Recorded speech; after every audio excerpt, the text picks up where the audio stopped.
भाइयों एवं बहनों, सादर नमस्कार। जैसा कि आपको मालूम है कि इस समय उत्तर प्रदेश के चुनाव चरम सीमा पे है और कई चरणों का चुनाव भी शांतिपूर्वक संपन्न हो गया है। शेष चरणों के चुनाव नियत तिथियों पर होना है।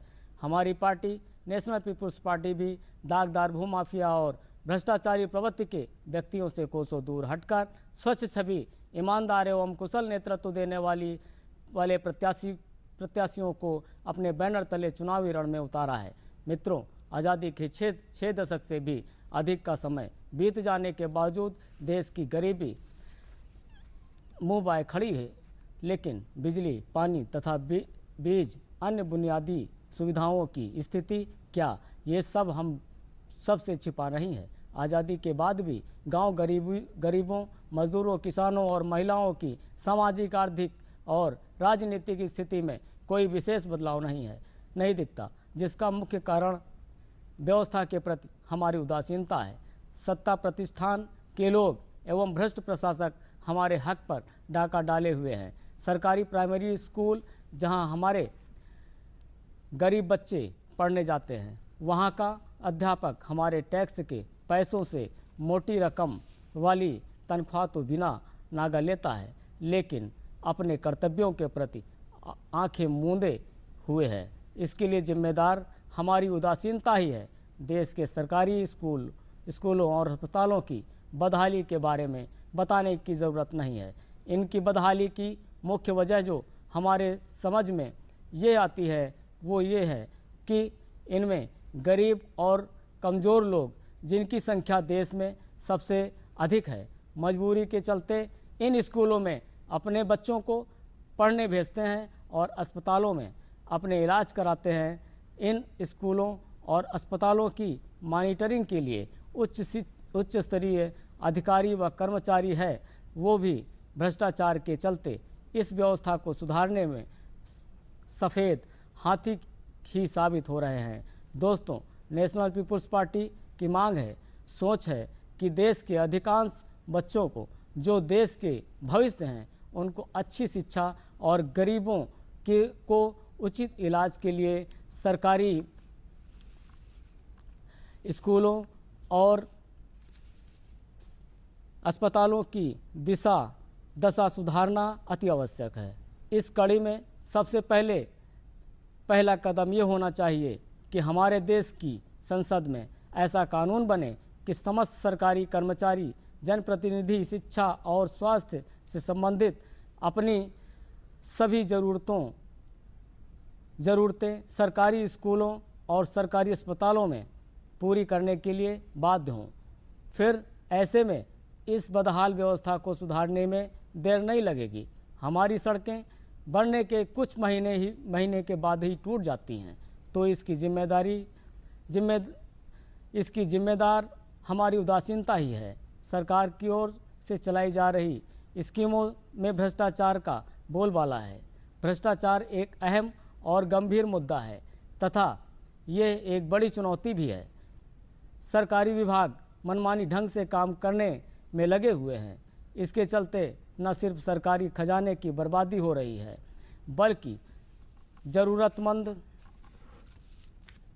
लोगों का हक भी मारा जा रहा है। राजनेताओं द्वारा भारत को विश्व का सबसे बड़ा लोकतंत्र बताते हुए बड़ा गर्व महसूस होता है, लेकिन भ्रष्टाचार ने भारत के लोकतंत्र को लूटतंत्र में बदल कर रख दिया है। जिस राष्ट्र के संविधान की प्रस्तावना में ही ये बात कही गई हो कि हम भारत के लोग भारत को एक संपूर्ण प्रभुत्व संपन्न समाजवादी पंथ, निरपेक्ष लोकतंत्रात्मक गणराज्य बनाने को कटिबद्ध हैं, तब क्या उस देश के नीति नियंताओं की जिम्मेदारी नहीं बनती कि वे ऐसी व्यवस्था का सृजन करते जिसमें देश के समस्त नागरिकों को जीवन के सभी क्षेत्रों में एक सम्मान सहित जीवन जीने का अवसर उपलब्ध होता। ग्लोबल विकास के इस दौर में मौलिक बदलाव की ज़रूरत की जवाबदेही रखने वाले समस्त राजनीतिक दलों एवं उनके शीर्ष नेताओं में से कोई तो बताए कि आज़ादी के बाद आधी सदी से ज़्यादा समय बीत जाने के बावजूद भी देश की अधिकतर आबादी आज भी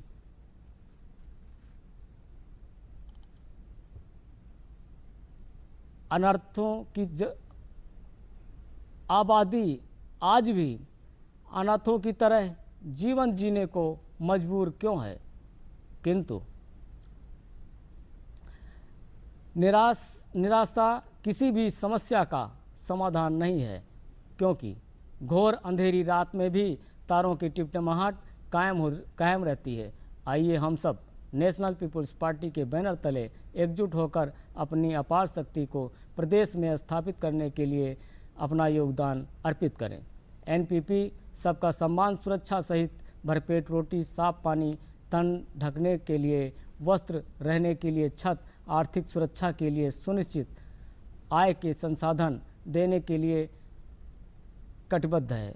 जवाबदेही तय करने के समय आ गया है, क्योंकि सत्ता शिखरों पर विराजमान राजनीतिक नायक जब अनैतिक हो जाते हैं तब उन्हें हटाकर सच्चे देशभक्तों को इस खालीपन को भरना आवश्यक ही नहीं वरन अपरिहार्य हो जाता है।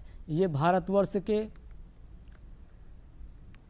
भारतवर्ष के पूर्ण विकास का ऐतिहासिक सत्य भी है। साथियों, विकसित समाज, विकसित राष्ट्र के सृजन की संभावना और अभी समाप्त नहीं हुई है, और यही संभावना एक यक्ष प्रश्न की भांति पूर्ण अधिकार वंचित भारतीयों के सामने मौजूद है, जो सम्मान और ईमानदारी के साथ जीना चाहते हैं। नेशनल पीपुल्स पार्टी के नेताओं एवं कार्यकर्ताओं ने अपने त्याग और कार्यों से गांव और मोहल्लों की ज्वलंत समस्याओं को, जनता के अधिकार, उनके हकूक़ को देश के ज्वलंत मुद्दों से तब्दील करने का कार्य किया है। इस उपलब्धि पर केवल ताली बजाने से काम नहीं चलेगा, क्योंकि तमाशबीनों से देश की हालत नहीं बदलती। अतः हमें अपने अधिकारों के लिए लड़ना होगा, अपने वोट की शक्ति को पहचानना होगा। एनपीपी देश का एकमात्र ऐसा राष्ट्रीय दर्जा प्राप्त राजनीतिक दल है जिसकी विचारधारा व्यवहारिक एवं वैज्ञानिक है, एक तरफ, जहां दूसरी तरफ पार्टियों के पास सिर्फ लोक लुभावन वादे और धोखा देने का इतिहास है।